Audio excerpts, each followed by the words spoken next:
एक लड़की 22 साल की हर महीने इतना दर्द के फ्लोर पे बैठ जाती थी।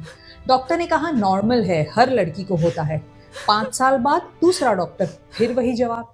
7 साल बाद फाइनली एक डायग्नोसिस, एंडोमेट्रियोसिस। और उस दिन उसकी आंखों में आंसू नहीं थे, सुकून था, क्योंकि फाइनली किसी ने सुना था। ये एक कहानी नहीं है, ये करोड़ों लड़कियों की कहानी है।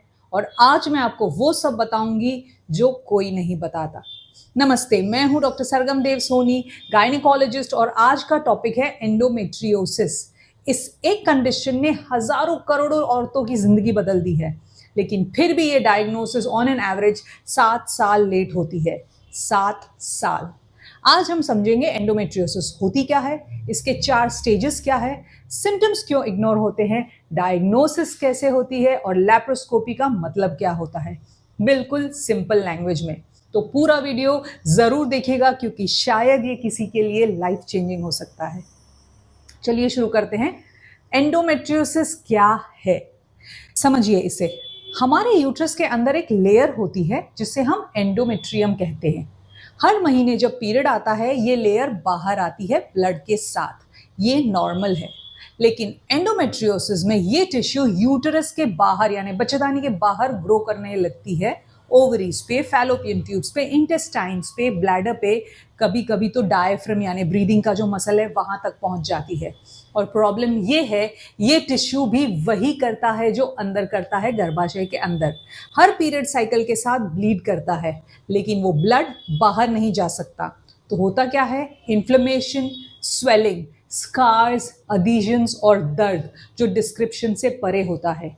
ये एक क्रॉनिक इन्फ्लेमेटरी डिजीज है, ये एक हार्मोनल कंडीशन है, ये एक इम्यून सिस्टम डिसऑर्डर भी माना जाता है, और सबसे इंपॉर्टेंट, ये सिर्फ पीरियड पेन नहीं है। चलिए जानते हैं इसके 4 स्टेजेस क्या होते हैं। एंडोमेट्रियोसिस को 4 स्टेजेस में क्लासिफाई करते हैं। ये classification American society of reproductive medicine ने दी है। स्टेज 1 मिनिमल, छोटे छोटे एंडोमेट्रियोटिक पैचेस होते हैं, सुपरफिशियल, इतने छोटे के अल्ट्रासाउंड में भी कभी कभी नहीं दिखते हैं। दर्द हो सकता है या नहीं भी। स्टेज 2 माइल्ड, थोड़ा ज्यादा स्प्रेड, डीपर इम्प्लांट्स, ओवरीज या पेरिटोनियम पे जो एब्डोमिनल कैविटी की लाइनिंग होती है, यहां से सिम्टम्स शुरू होने लगते हैं। स्टेज 3 मॉडरेट, अब एंडोमेट्रियल टिश्यू ओवरीज के अंदर सिस्ट बना लेती है, इसे कहते हैं एंडोमेट्रियोमा या कॉमन लैंग्वेज में चॉकलेट सिस्ट। क्यों चॉकलेट? क्योंकि पुराना ब्लड ब्राउन दिखता है अंदर, एकदम चॉकलेट जैसा। अब अडीजन्स भी बन रही हैं, मतलब ऑर्गन्स एक दूसरे से चिपकने लगते हैं। और स्टेज 4 सिवियर, ये सबसे एडवांस स्टेज है। Large endometriomas, dense adhesions, bowel, bladder, uterus सब एक दूसरे से चिपके हो सकते हैं। यहाँ फर्टिलिटी सीरियस लेवल पे अफेक्टेड होती है। एक क्रिटिकल पॉइंट, स्टेज और दर्द का सीधा कनेक्शन नहीं होता, मतलब स्टेज 1 में भी अनबेरेबल दर्द हो सकता है और स्टेज 4 में भी कुछ लोगों को पता ही नहीं चलता इनफर्टिलिटी डायग्नोज होने तक। इसीलिए सिर्फ दर्द से स्टेज मत जज कीजिए। अब बात करते हैं सिम्टम्स की, क्योंकि यही वो जगह है जहां सब कुछ मिस होता है। सबसे पहला डिस्मेनोरिया, बहुत ज्यादा पीरियड में पेन। नॉर्मल पीरियड दर्द होता है माइल्ड, मैनेजेबल। एंडोमेट्रियोसिस का दर्द अलग होता है, बेड से उठना मुश्किल होता है। काफी विमेन स्कूल, कॉलेज, कामकाज मिस करती है और लोग कहते हैं सबको होता है बेटा। नहीं, नहीं होता। दूसरा पेल्विक पेन, पीरियड के बाद भी ये दर्द सिर्फ पीरियड के टाइम नहीं होता, पूरे महीने भर रहता है। पेल्विक एरिया में यानी यहाँ पे हैवीनेस होता है, दर्द होता है। तीसरा पेनफुल इंटरकोर्स, डिस्पेरूनिया बहुत कॉमन सिम्टम्स है, लेकिन सबसे कम बोलने वाला है, क्योंकि शर्म आती है लोगों को, क्योंकि कुछ लोग जज करते हैं, लेकिन ये एक रियल मेडिकल सिम्टम्स है और डॉक्टर को बताना चाहिए संभोग के समय दर्द। चौथा है बॉवल और ब्लैडर सिम्टम्स, पीरियड के time diarrhoea, constipation, bloating, painful urination, कभी कभी रेक्टल ब्लीडिंग भी। यहाँ लोग गैस्ट्रोएंट्रोलॉजिस्ट के पास जाते हैं, सही डायग्नोसिस कभी कभी मिस हो जाती है। और पांचवा इनफर्टिलिटी, 30 से 50% विमेन को एंडोमेट्रियोसिस होता है, तो उनको प्रेगनेंसी में डिफिकल्ट आती है, कभी कभी कोई साइन ही नहीं मिलती, डायग्नोसिस तक पहुंचना लेट हो जाता है। और छठा है फटीग, थकान जो नींद से भी नहीं जाती, ये इन्फ्लेमेशन की वजह से होती है। अगर इनमें से कोई भी सिम्टम आपको फेमिलियर लग रहा है, प्लीज एक गायनेकोलॉजिस्ट से मिलिए। अपने आप डायग्नोसिस मत कीजिए, लेकिन डिसमिस भी मत होने दो। 7 साल क्यों लगते हैं, चलिए समझते हैं इसके कारण। पहला कारण, नॉर्मलाइजेशन ऑफ पेन। पीरियड में दर्द होता है, ये कल्चर में इतना डीप है कि महिलाएं खुद पेन को एक्सेप्ट कर लेती है और डॉक्टर्स भी कभी कभी ये बोल देते हैं कि ठीक है चल जाएगा। दूसरा कारण, एंडोमेट्रियोसिस अल्ट्रासाउंड में भी कभी कभी नहीं दिखती, ये सबसे बड़ी गलत फहमी है। रेगुलर अल्ट्रासाउंड ट्रांसवजाइनल भी एंडोमेट्रियोसिस एक्यूरेटली डिटेक्ट नहीं कर पाता है, कभी कभी सिर्फ चॉकलेट सिस्ट दिखती है अल्ट्रासाउंड में, बाकी टिश्यू इनविजिबल। तो अगर डॉक्टर ने अल्ट्रासाउंड करके बोला नॉर्मल है तो इसका मतलब ये नहीं कि एंडोमेट्रियोसिस नहीं है। तीसरा कारण, सिम्टम्स दूसरी कंडीशन से मिलते हैं।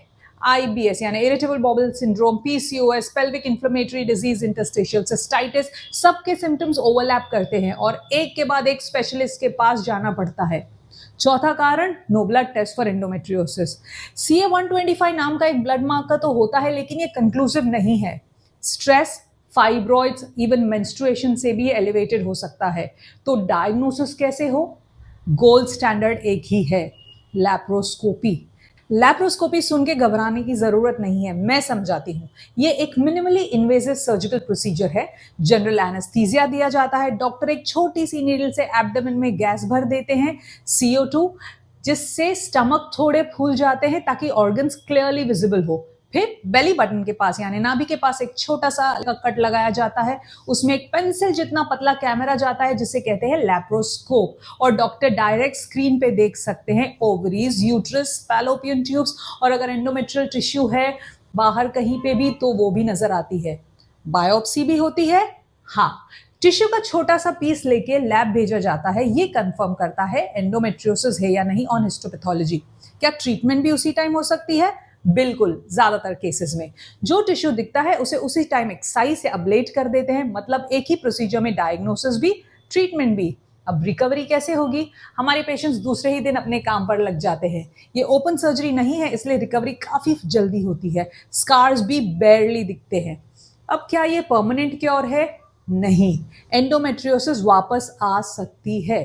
मैं आपको एक बात कहना चाहती हूँ, अगर किसी ने आपका दर्द डिसमिस किया है, अगर कहा गया है नॉर्मल है, सहना पड़ेगा, हमें भी होता था, शादी के बाद चला जाएगा, अगर 3 साल से डॉक्टर के पास जा रही और डायग्नोसिस नहीं मिल पा रही तो आप पागल नहीं है, आपका दर्द रियल है और आप डिजर्व करती है जवाब।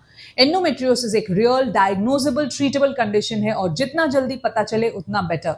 फर्टिलिटी प्रिजर्व कर सकते हैं, क्वालिटी ऑफ लाइफ बेटर हो सकती है और वो जिंदगी जी सकते हैं जो दर्द से बाहर हो। इसलिए सर्जरी के बाद हार्मोनल मैनेजमेंट बहुत इंपॉर्टेंट है और रेगुलर फॉलो अप भी। अपने डॉक्टर से डिस्कस करें आपके लिए क्या बेस्ट है। और अगर ये वीडियो हेल्पफुल लगी है तो इसे शेयर जरूर कीजिएगा उस फ्रेंड के साथ, उस सिस्टर के साथ, उस बेटी के साथ जिसे ये सुनने चाहिए था। और अगर आप पर्सनली कोई भी सिम्टम्स फील कर रही हैं तो प्लीज अपने गायनेकोलॉजिस्ट से मिलिए, सेल्फ डायग्नोज मत करो। मेरे पास आना चाहती हैं तो व्हाट्सएप पे ये नंबर है, इस वीडियो को लाइक कीजिए, हमें सब्सक्राइब कीजिए और कमेंट में बताओ क्या आप या आपका कोई भी जानने वाला एंडोमेट्रियोसिस से अफेक्ट है। मैं यहाँ हूँ हर सवाल के लिए।